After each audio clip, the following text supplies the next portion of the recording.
Welcome back, everybody. Now, we've all heard of the Jersey comeback. You couldn't miss those ads, but how about a Jersey downgrade? I'll explain. While the GOP may be playing defense on the national level now with the new tapes, New Jersey Governor Chris Christie, he's doing pretty good for himself.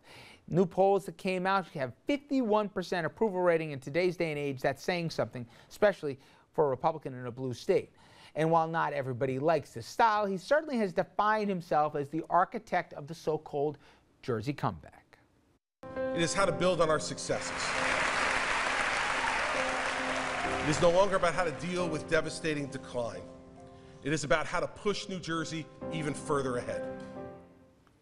Music will lift us up. He even took to the floor of the Republican National Convention as the keynote address here to tout his success.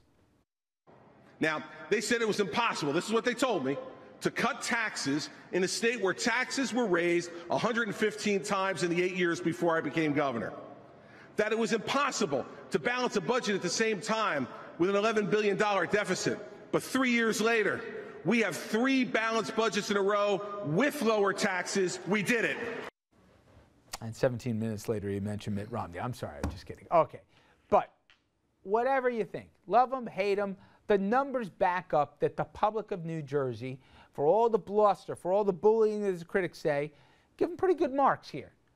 Problem is, though, as we've seen in the last 2 days, rhetoric is not matching up with reality. On Tuesday, Standard & Poor's became the 3rd credit agency within just days to warn that the Garden State's budget based on overly optimistic revenue projections. The budget, as it now stands, depends on expected revenue growth of about 8%, which is more than double the rate of the year prior. Now, Christie, he's relying on those big revenue gains to persuade the legislature to approve a big tax cut. Moody's, Fitch's, they rated the state's economic outlook as stable last week, but S&P, they downgraded it to negative. Now, the reason? Unrealistic revenue assumptions, reliance on one-shot measures, and long-term economic pressures. S&P didn't downgrade the state's bond rating yet, but there is feeling it still might. Moody's and Fitch has said that New Jersey's economic recovery rate has fallen behind the rest of the nation. Unemployment nearly 10%, which is higher than the national average. And it's no wonder Christie recently abandoned the Jersey comeback slogan and ad campaign. And along with the gentleman on the set here, we are joined by far the brains of this outfit, Jeanne Zaino, Dean and Professor of Political Science from Iona College. And listen, Chris Christie's a political rock star. Just ask him. He'll be the first to tell you. Sure. But is this a blip on the radar? We don't have an election coming up, but does this mitigate the whole argument, Andrew, that this big Jersey comeback not only is happening, but even happened? I think it certainly does, and you're certainly getting outside independent warnings from these credit agencies, but I'm not sure it matters. I mean, you've still got a year and 48 days until the gubernatorial election in New Jersey, so that means he's got about 10 months for everything he's been saying has been happening in New Jersey to actually, start happening in New Jersey. Dominic, I don't know if it matters, but I got to tell you, I do a lot of the events here in the Senate Majority Leader Sweeney, right, and in the Assembly, you got Sheila Oliver. They've been saying forever that the numbers don't add up. Don't believe the hype they keep saying. That he said to us, trust me, you give me these tax cuts, the revenue will be there. It'll be okay. You don't have to do a millionaire's tax. Remember that was proposed? Now it's not there. More than any of you guys, I believe this guy's still got a huge political star appeal. Really? But based after on the what? numbers, this Based was on his selling what? point. He says, you don't have to love me, Based on but you what? have to respect me. The numbers say maybe it was, a lot of hype. Smoke and mirrors? Yeah. Maybe it didn't exist. Did any of us at this table really believe the governor when he was talking this comeback story? Did anybody at this table really believe that? I think nationally the narrative sold. I don't think it sold. I think he bombed at the convention, and who knows? He may. We're putting a positive spin on those poll numbers. 51% is nothing. 50 is the threshold where you're okay, but he's not home free.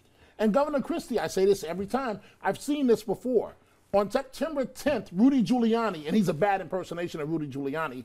On September 10th, Rudy Giuliani couldn't be elected dog catcher of New York City. That's Chris Christie. It's also the policy.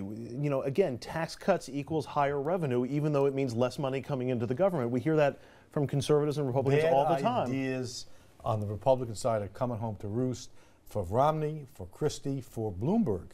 to an extent, because Bloomberg's got a budget gap because of one-shots and the revenue's not coming in the same way. We're heading for a very rocky time for state and local governments, and it's only made worse when ideology trumps practicality. But here's the problem, though, that we're going to face, and where Christie may have a way to triangulate on this. He can now say, when the legislature doesn't vote for the tax cuts, that I tried. Had they done what I said, the result would have been what I promised. Whether you believe him or not, that's what he's going to say, and he's going to blame them for not cutting taxes. It's the same old Democrats, the same old liberals doing the same old thing to New Jersey. And so there he's got an argument to win next year, and that will sell. And you know the point where politics ends? You talk to mayors, and I do this annual conference where all the mayors, from the big cities to the townships to whatever, they don't care Republican or Democrat, whatever. They have no one else to kick the can to.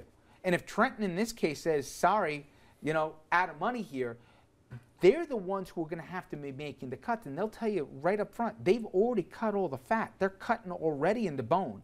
And if there's a shortfall of $500 million, who do you think's going to, you know, bear the brunt of it? So more tough times are coming for New Jersey here, and I don't say that with any joy.